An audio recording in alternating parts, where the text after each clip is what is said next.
Hey everyone, I'm back with another video on fixing broken LED bulbs. Today I'm not stopping at just one trick. I'll be showing you 2 useful ways to repair them. If you have any damaged LED bulbs at home, bring them all out now. We'll check them one by one and see which ones can be fixed right away.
Perfect timing. I only have 2 broken LED bulbs here, just enough to demonstrate 2 different repair methods. Now then, let's get started and fix them. First step, we'll pry off the plastic cover of the LED bulb to check whether any LED chip has failed. That is the main cause we need to pay attention to and repair. But finding which LED chip has a problem is hard to do with the naked eye. Because of that, we'll need a small trick to check it properly. This is just a regular metal tweezer, and I'm going to use it to check for a faulty LED chip by pinching each chip one at a time. If I pinch a chip and the bulb lights up, then that chip is definitely the damaged one. One more useful tip. Don't forget to wrap electrical insulating tape around the handle of the tweezers to help keep things safer while working on electrical repairs.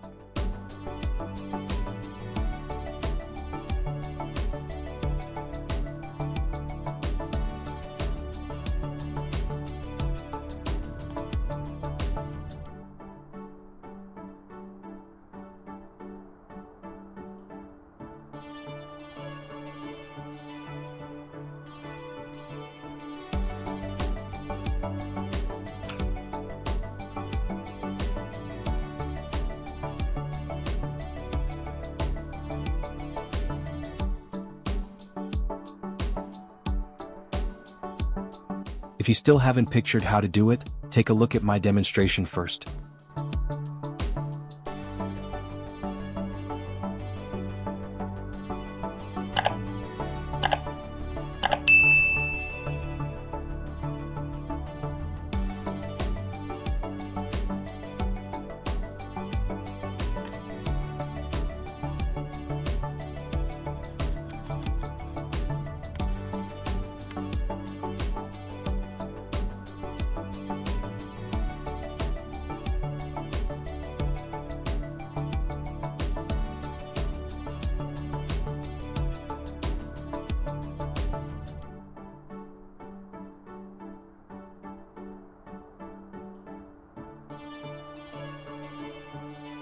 That was easy. It didn't take much time for us to find the faulty LED chip. Don't forget to mark it so you won't lose track of it.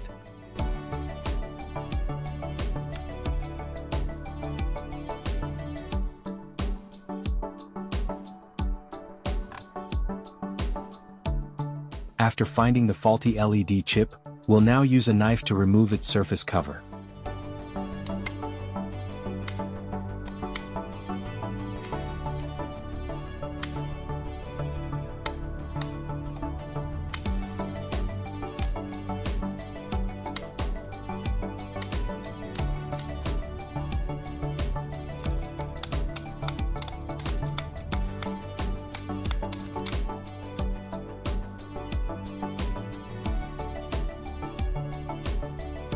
Next, I've got an old broken phone I just picked up from the scrapyard.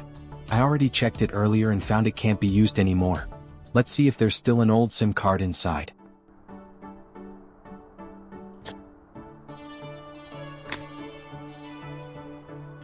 There it is. I found an old SIM card inside this broken phone.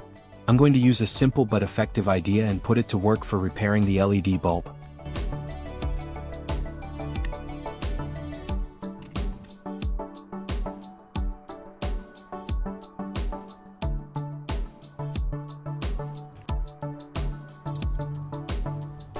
With a SIM card this small, the most useful part we can reuse is the metal section because it conducts electricity very well.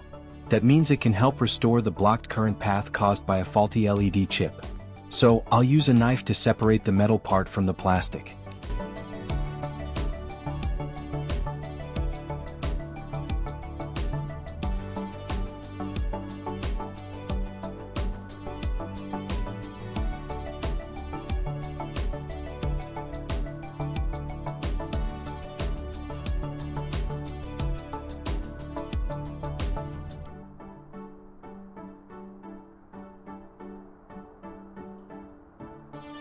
After removing the metal piece, the next step is to use scissors to trim it down to a smaller size, making it just large enough to cover the contact points where the damaged LED chip sits on the bulb.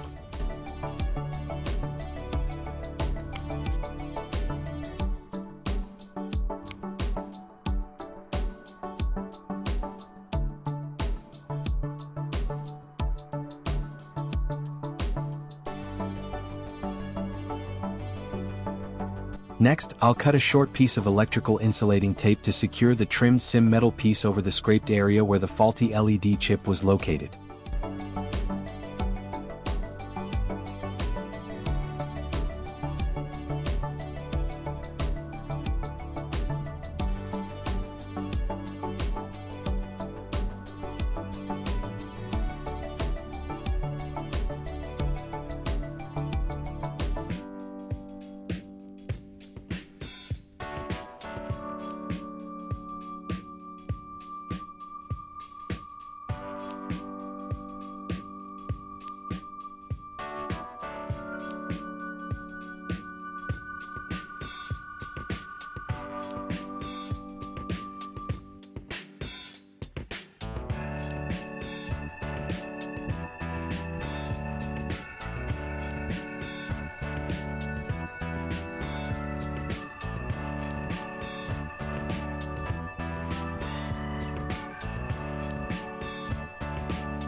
Even though the faulty LED chip area has been covered securely, I'll add a little liquid glue as an extra measure to hold it in place more firmly.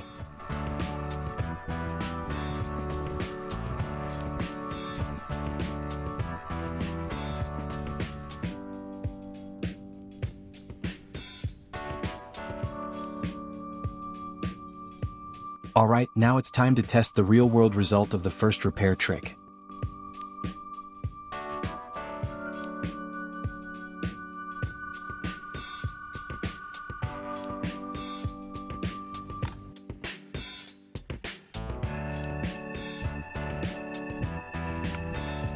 As we can all see, the first trick worked easily and very quickly.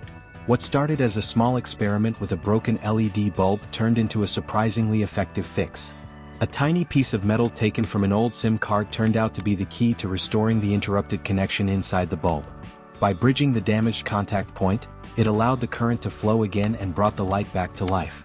This is a good reminder that sometimes we don't need complicated tools or expensive parts. Even something as simple as a discarded SIM card can become a useful solution when we understand how to use it properly. With a bit of observation and creativity, everyday items around us can solve problems in unexpected ways, just like we've seen in this first repair trick. For the second trick, the inspection step in the process of removing the glass cover from the faulty LED chip remain exactly the same, with no changes at all.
Instead of using the sim metal piece like before, I'm going to use a razor blade this time.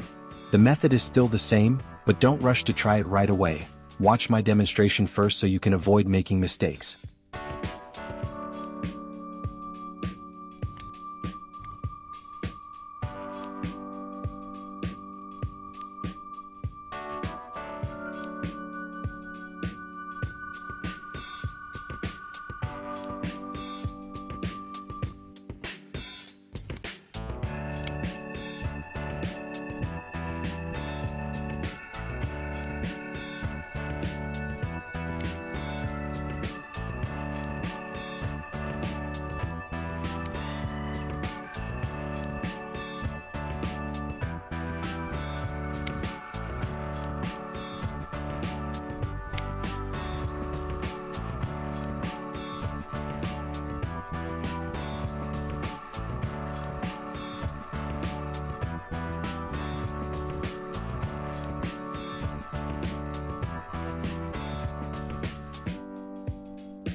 The final trick using the razor blade has also worked successfully, and that brings both repair methods in today's video to a complete finish.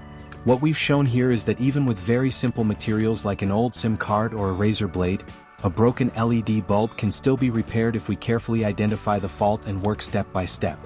Of course, both methods require attention, a steady hand, and a bit of patience. The key is not to rush. Always observe first, understand what is happening inside the circuit, and then proceed slowly and carefully.